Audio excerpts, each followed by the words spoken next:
Assalamualaikum warahmatullahi wabarakatuh. Puji syukur kita haturkan kehadirat Allah Subhanahu wa taala karena atas berkat rahmat serta hidayahnya sehingga kita masih diberikannya kesempatan untuk hadir di tempat ini. Yang terhormat Bapak Kepala Sekolah, yang terhormat Bapak Ibu Guru yang berkenan hadir di tempat ini, dan teristimewa kepada rekan semuanya. Ya, baik, di sini saya hari ini akan mensosialisasikan tentang budaya positif, yaitu menyebarkan penerapan dan pemahaman pengalaman budaya positif. Budaya positif, kita tahu apa itu budaya positif. Ya, budaya positif ini merupakan pembiasaan baik yang ada di sekolah untuk mewujudkan tujuan merdeka belajar mencapai pelajar berprofil Pancasila. Ya. Lanjut. Ya. Pada konsep inti budaya positif ini ada 8 yang akan diterapkan, yaitu pertama, perubahan paradigma belajar, kemudian disiplin positif, kemudian nilai-nilai kebajikan, yang keempat, kebutuhan dasar manusia, kelima, motivasi perilaku manusia, keenam, posisi kontrol guru, yang ketujuh, keyakinan kelas, dan kedelapan, segitiga restitusi. Jadi ada 8 poin ini yang ada dalam konsep inti budaya positif. Ya. Kita lanjut. Yang pertama, perubahan paradigma belajar. Apa itu perubahan paradigma belajar? Yaitu pembelajaran dengan paradigma baru merupakan pembelajaran yang dirancang berdasarkan prinsip pembelajaran berdiferensiasi. Ya, yang bagaimana yang berdiferensiasi itu? Jadi yang itu akan kita terapkan nanti di kurikulum Merdeka ini, pembelajaran berdiferensiasi. Bagaimana kita sebagai seorang guru ini memetakan siswa sesuai dengan kebutuhannya. Jadi murid belajar itu sesuai dengan kebutuhan dan keinginannya. Jadi kita bukan lagi memaksa, yaitu sehingga para murid belajar dengan kebutuhan berdasarkan tahap perkembangan sesuai teori psikologi modern untuk mewujudkan profil pelajar Pancasila. Ya. Lanjut, yang bagian kedua yaitu disiplin positif. Bapak Ibu, ketika kita mendengar kata disiplin, apa yang terbayang di benak Bapak Ibu? Ya. Dan apa yang terlintas di pikiran Bapak Ibu ketika mendengar kata disiplin positif ini? Jadi kebanyakan orang akan menghubungkan kata disiplin ini dengan tata tertib, teratur, dan kepatuhan pada peraturan. Kata disiplin juga sering dihubungkan dengan hukuman. Padahal kata disiplin ini, disiplin sebenarnya bukan hukuman. Ya, bukan hukuman disiplin ini. Jadi dalam budaya kita makna kata disiplin dimaknai menjadi sesuatu yang dilakukan seseorang pada orang lain untuk mendapatkan kepatuhan. Kita cenderung menghubungkan kata disiplin dengan ketidaknyamanan. Padahal sebenarnya disiplin ini untuk diri kita sendiri. Jadi seperti kita datang ke sekolah, saya besok datang cepat karena takut dimarah kepala sekolah. Kalau disiplin yang itu yang kita terapkan, itu tidak akan berlangsung lama, karena itu dari faktor intrinsik, adanya ketakutan terhadap kepala sekolah. Jadi bagaimana kita membangun disiplin positif ini dari diri kita sendiri. Di sini Diane Gosen dalam bukunya Restitution School Discipline 2001 menyatakan bahwa arti asli dari kata disiplin ini juga berkomunikasi dengan disiplin diri. Disiplin diri dapat membuat seorang menggali potensinya menuju kepada sebuah tujuan, sesuatu yang dihargai dan bermakna. Jadi disiplin diri ini berfungsi dengan disiplin diri dapat membuat seorang menggali potensinya. Jadi bagaimana kita mendisiplinkan diri kita, ini bisa menggali potensi kita. Jadi jangan disiplin ini karena ada ketakutan, tapi bagaimana kita menerapkan disiplin ini sesuai dengan hati kita, sesuai dengan siapa diri kita. Kalau kita sebagai guru, ya, bagaimana kita sebagai seorang guru ini menerapkan disiplin ini di sekolah. Jadi tujuan kita ke sekolah ini cepat datang bukan hanya karena kepala sekolah, tapi karena kita sebagai panutan bagi anak-anak kita. Ya, jadi kalau tadi disiplinnya karena kepala sekolah, bukan karena kita sebagai seorang guru atau keputusan kita sebagai seorang guru, maka itu tidak akan berlangsung lama karena hanya takut. Tapi kalau itu dari diri, dari hati, insya Allah nanti akan bertahan lama karena kita malu pasti dengan anak didik kita dan profesi kita. Ya, lanjut. Dengan kata lain, disiplin diri juga mempelajari bagaimana cara kita mengontrol diri dan bagaimana menguasai diri untuk memilih tindakan yang mengacu pada nilai-nilai yang kita hargai. Ya. Kemudian sebagai pendidik, tujuan kita adalah menciptakan anak-anak yang memiliki disiplin diri sehingga mereka bisa berperilaku dengan mengacu pada nilai-nilai kebajikan universal dan memiliki motivasi intrinsik, bukan ekstrinsik. Maksudnya di sini, bagaimana kita sebagai pendidik ini bisa menciptakan budaya positif ini kepada anak-anak. Disiplin, misalnya datang tepat waktu. Bagaimana anak-anak mau datang tepat waktu kalau gurunya lambat datang? Ya.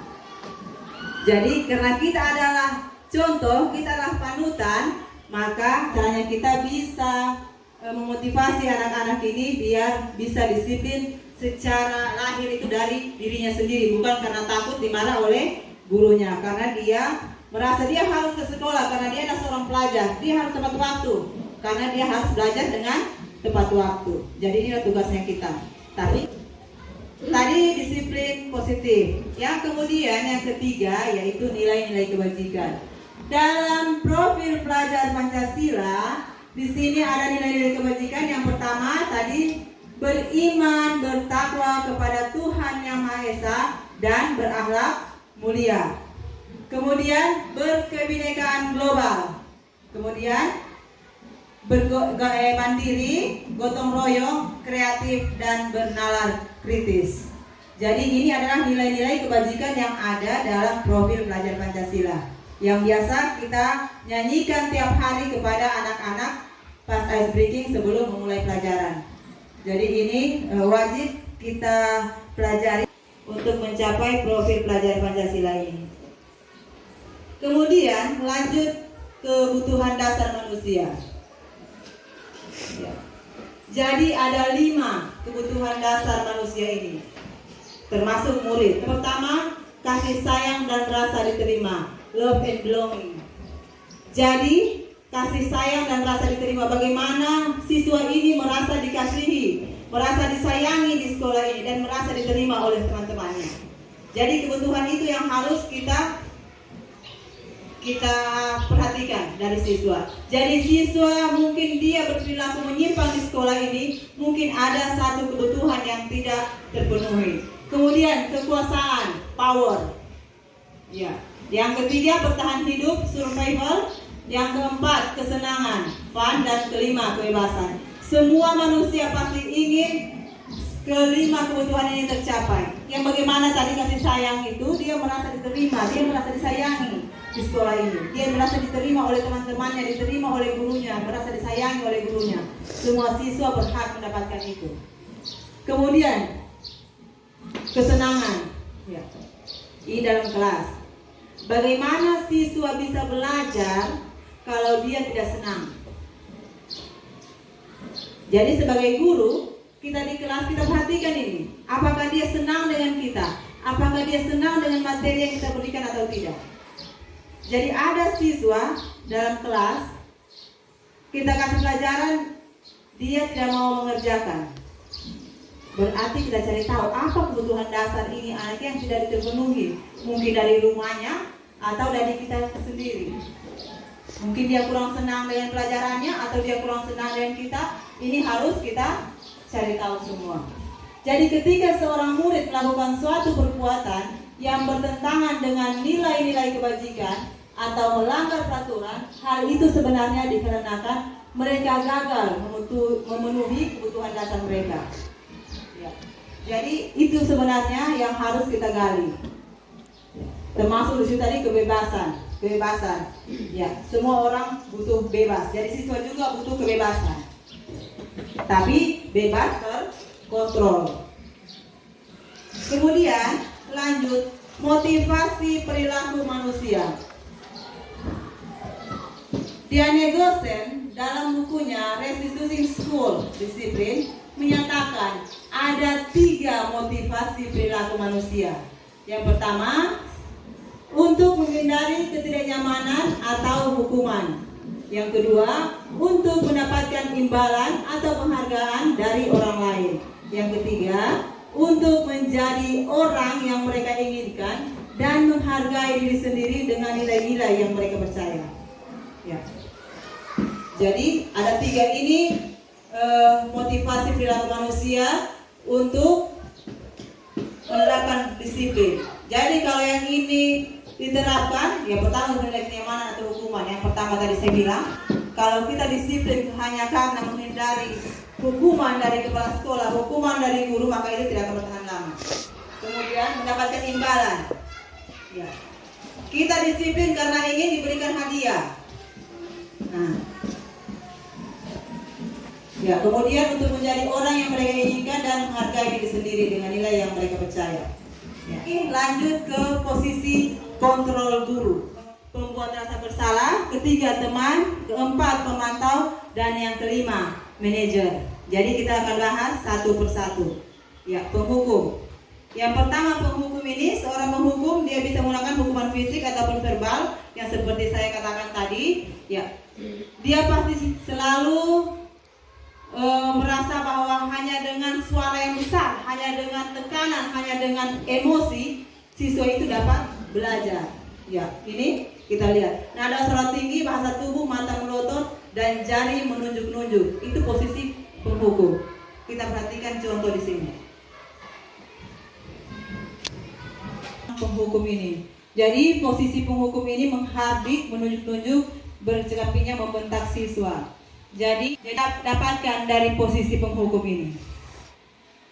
Kita sudah rasakan selama ini. Saya rasa ibu sudah pernah, bapak ibu di sini sudah pernah menggunakan posisi penghukum ini di dalam kelas. Kita merasa bahwa dengan menghukum, dengan memberikan hukuman, siswa itu akan patuh terhadap kita. Dengan marah, dengan mencubit, dengan memukul siswa, itu semua termasuk posisi penghukum. Kita merasa itu sudah benar bagi kita, dan anak-anak juga menjadi patuh terhadap kita. Tapi apa yang dampak akan kita rasakan ke depannya jangka panjang posisi penghukum ini? Ya, anak-anak pada posisi penghukum ini kemungkinan saat kita marah atau saat kita bersuara keras dia akan patuh. Tapi ketika kita keluar dari kelas baru 5 meter atau 5 langkah kaki kita dari keluar, anak-anak sudah bersorak di dalam. Karena mereka itu hanya patuh sesaat ketika kita marah. Tapi ketika kita mengeluarkan kelas, mereka akan bahagia luar biasa. Karena tadi kebebasan yang ada tadi dalam 5 kebutuhan dasar manusia tadi itu yang termasuk kebebasan, kita ambil dari mereka. Ya, jadi posisi penghukum ini dampaknya bagi murid yaitu kemungkinan murid marah dan mendendam atau bersifat agresif. Bisa jadi sesudah kembali duduk, murid tersebut akan mencoret-coret bukunya atau meja tulisnya. Lebih buruk lagi, sepulang sekolah, murid melihat motor atau mobil bapak ibu guru dan akan menggores kendaraan tersebut dengan paku. Jadi ada dendam di hati murid-murid ini ketika kita menerapkan posisi kontrol penghukum ini. Sekarang belum, tapi ketika kita pulang, saya sudah merasakan ini. Lihat pernah ban motor bocor. Ya, dulu kan begitu. Setiap kali saya datang baru suara motor didengar, ibu nis, lari. Tapi ketika saya keluar dari kelas, belum sampai di kantor, subuh poromo. Karena dia hanya takut pada saat ada kita, karena ada tekanan dari kita. Ya, jadi ini posisi kontrol penghukum ini. Jadi ada minusnya, ada plusnya juga. Jadi jangka panjangnya itu seperti sekarang saya rasakan itu Semua alumni saya, hampir semua alumni saya yang sudah kawin ataupun yang masih SMA, karena kenal dengan Ibu Nis yang garang, ya, yang pemarah, kalau ketemu senyum pun kadang susah. Dia tidak kenal ibu gurunya, dia tidak kenal. Ini karena saya kurang lebih 10 tahun lebih ini hanya pakai penghukum terus. Kenapa sekarang saya ambil di kelas 1? Ya, karena ini yang saya mau hilangkan. Posisi penghukum ini saya mau kikis sedikit demi sedikit. Belum langsung berubah, tapi ya belajar. Karena saya sudah rasakan dampaknya ini. Kemudian lanjut posisi yang kedua, yaitu pembuat rasa bersalah.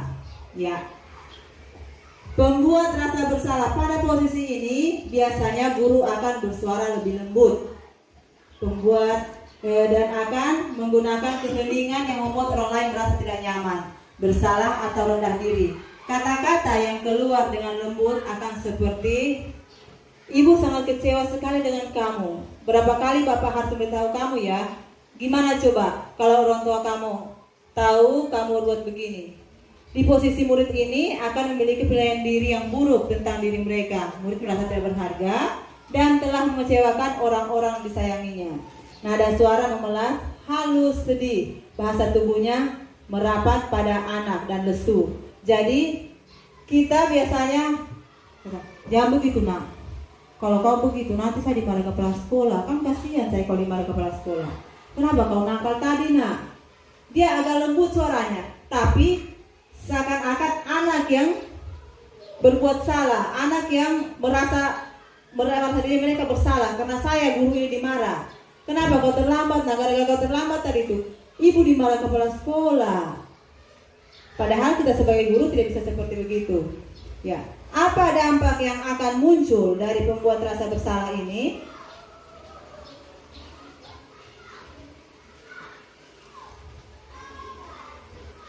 Ya, hasilnya murid akan merasa bersalah. Bersalah karena telah mengecewakan ibu atau bapak gurunya. Dan murid akan merasa menjadi orang yang gagal dan tidak sanggup membahagiakan orang lain. Jadi kadangkala sikap seperti ini lebih berbahaya dari sikap penghukum. Kenapa? Karena emosi akan tertanam rapat di dalam tubuh murid. Jadi murid menahan perasaannya. Tidak seperti murid dengan guru penghukum, di mana murid bisa menumpahkan amarahnya walaupun dengan cara negatif. Kalau dirasa bersalah ini murid merasa tertekan, ya. Jadi sepertinya yang tiba-tiba meletus amarahnya dan bisa menyakiti diri sendiri atau orang lain. Jadi bersalah ini dilihat sepintas tidak berbahaya, tapi lebih berbahaya ternyata dari posisi penghukum karena dia ini menyimpan di dalam hati. Kalau penghukum tadi dia bisa langsung meluapkan emosinya dengan cara mencoret atau marah dengan teman-temannya di kelas atau mencoret-coret bukunya. Jadi ada dampak-dampaknya juga. Ya. Kemudian yang ketiga, posisi teman. Jadi ada posisi teman. Pada posisi ini tidak akan menyakiti murid, ya. Namun akan tetap berupaya mengontrol murid melalui persuasi. Posisi teman pada guru bisa negatif ataupun bisa positif. Positif di sini berupa hubungan baik yang terjalin antara guru dan murid. Guru di posisi teman menggunakan hubungan baik dan humor untuk mempengaruhi seseorang. Mereka akan berkata, "Ayo bantulah demi Bapak ya. Ayo ingat tidak bantuan Bapak selama ini. Ya sudah, kali ini tidak apa-apa. Nanti Ibu bantu bereskan." Jadi setiap ada masalahnya anak-anak itu, kita berupaya membantu mereka. Jadi anak-anak itu akan kita anggap sebagai teman.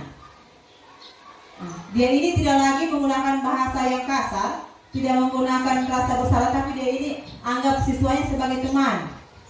Ya. Jadi nada suaranya itu ramah, akrab dan bercanda. Bahasa tubuh merapat pada murid dan mata senyum jenaka. Jadi dia ini sangat seperti teman, dianggap seperti teman begini siswanya. Posisi kontrol ini juga bagus sebenarnya, tapi ada juga dampak positif dan negatifnya. Positif itu kita bisa bertukar pikiran atau kita bisa mengetahui diri peserta didik kita ini. Tapi negatifnya juga, anak-anak itu tidak akan mandiri. Kenapa dia tidak akan mandiri? Ya.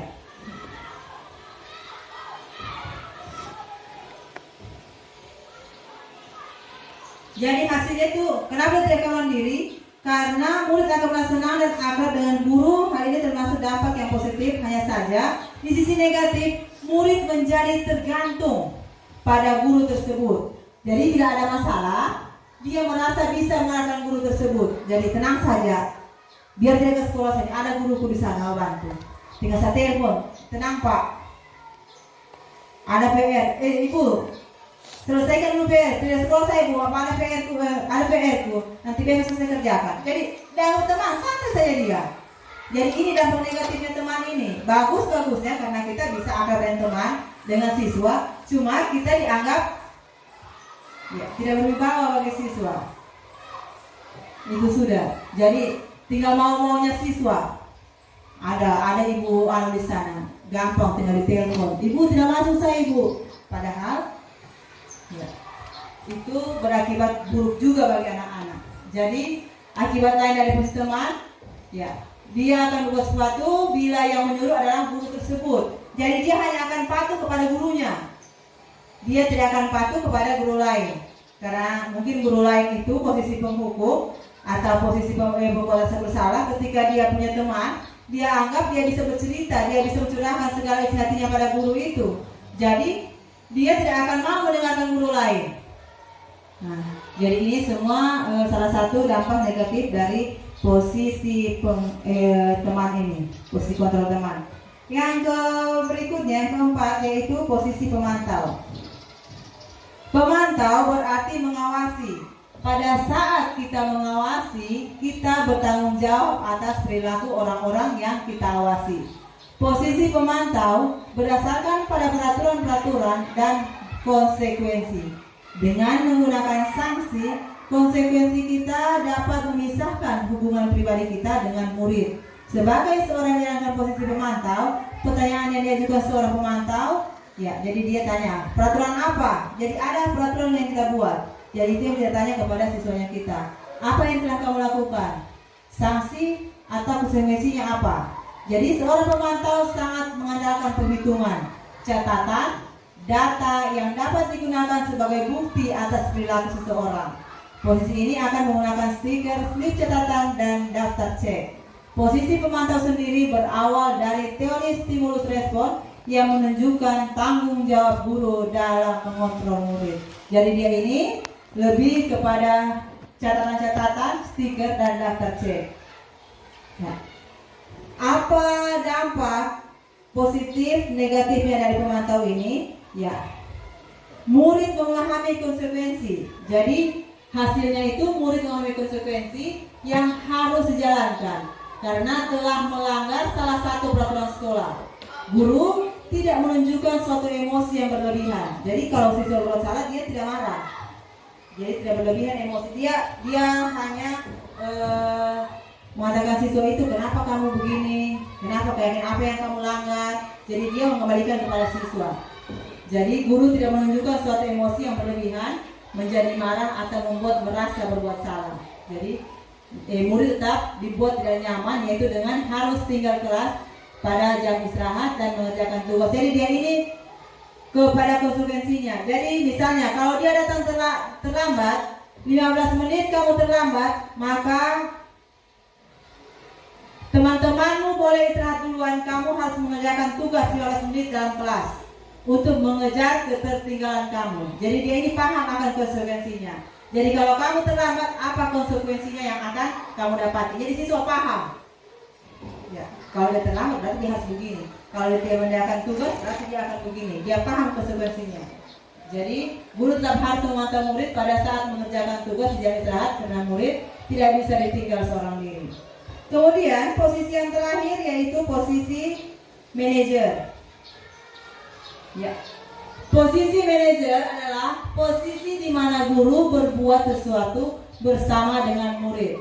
Jadi yang ini yang harus kita pakai. Bagaimana di sini kita mempersiapkan murid mempertanggungjawabkan perilakunya, mendukung murid agar dapat menemukan solusi atas permasalahannya sendiri. Seorang manajer telah memiliki keterampilan di posisi teman maupun pemantau, dan dengan demikian bisa jadi di waktu-waktu tertentu kembali kepada kedua posisi tersebut bila diperlukan. Namun bila kita menginginkan murid-murid kita menjadi manusia yang merdeka, mandiri, dan bertanggung jawab, maka kita perlu mengacu kepada restitusi yang dapat menjadikan murid kita seorang manajer bagi dirinya sendiri. Ya. Di manajer, murid diajak untuk menganalisis kebutuhan dirinya maupun kebutuhan orang lain. Di sini penekanan bukan pada kemampuan membuat konsekuensi, namun dapat berkolaborasi dengan murid bagaimana memperbaiki kesalahan yang ada. Seorang manajer akan berkata apa yang kita yakini. Jadi di dalam kelas itu kita sudah buat kesepakatan keyakinan kelas dengan murid.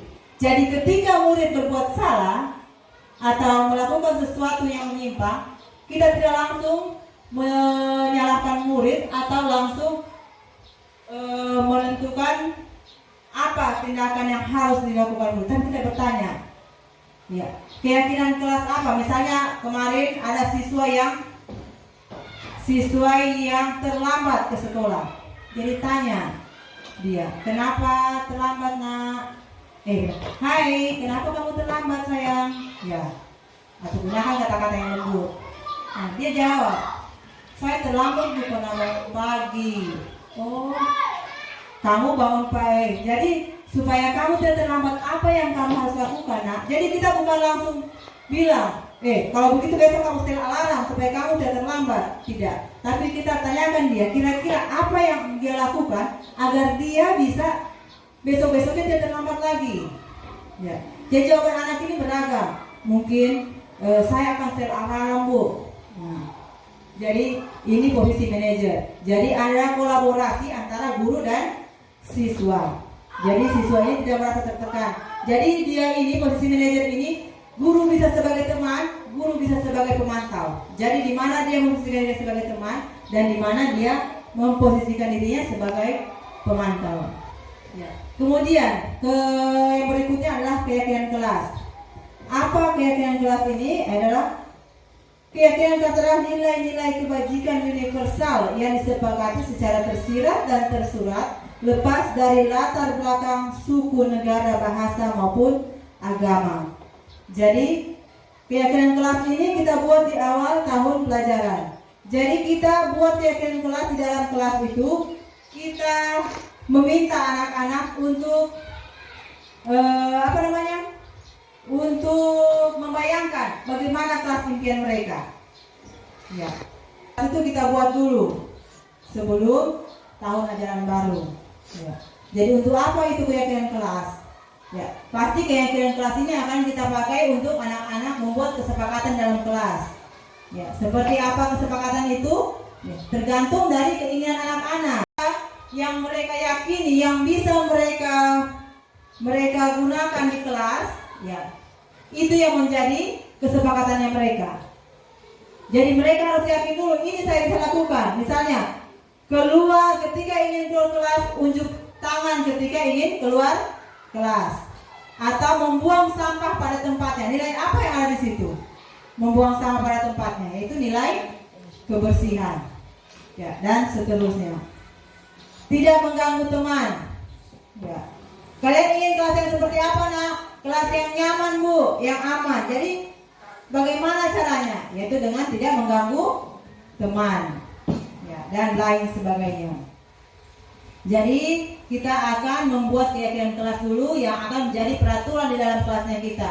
Tapi yang membuat itu adalah anak-anak yang menentukan kelasnya. Mereka yakini, mereka bisa. Jadi ketika mereka tidak melakukan yang apa yang merasa mereka yakini, ya, maka di situ pasti ada konsekuensi yang akan mereka dapatkan.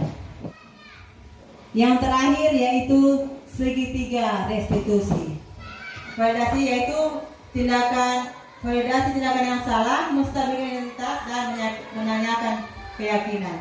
Jadi restitusi adalah proses menciptakan kondisi bagi murid untuk memperbaiki kesalahan mereka sehingga mereka dapat kembali ke kelompok mereka dengan karakter yang lebih kuat. Jadi pada tindakan yang salah, dan kamu tentu punya alasan mengapa melakukan itu. Jadi ketika anak berbuat salah, tidak tanya mereka, kira-kira apa alasanmu nak, sehingga kamu mengganggu temanmu tadi. Apa alasanmu ketika kamu membuat temanmu menangis. Kemudian, adakah cara yang lebih efektif untuk mendapatkan yang kamu butuhkan? Ya. Jadi mereka yang bisa menyelesaikan kasusnya mereka sendiri, bukan kita. Jadi kemudian tanya kepada mereka, keyakinan kelas apa yang telah kamu sepakati, keyakinan kelas apa yang telah kamu langgar. Jadi kembali ke keyakinan kelas. Jadi ketika mereka melanggar, pasti mereka punya konsekuensinya. Mereka tahu apa konsekuensinya. Dan kamu ini menjadi orang yang seperti apa nak? Kemudian setiap orang pasti melakukan kesalahan dan kamu bukan satu-satunya yang pernah melakukan ini. Kalau ada yang ingin ditanyakan, saya persilahkan kepada Bapak Ibu. Bagaimana? Ya, demikian penyampaian dari saya. Terima kasih, semoga bermanfaat. Saya akhiri, wabillahi taufiq wal hidayah. Wassalamualaikum warahmatullahi wabarakatuh.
Oh.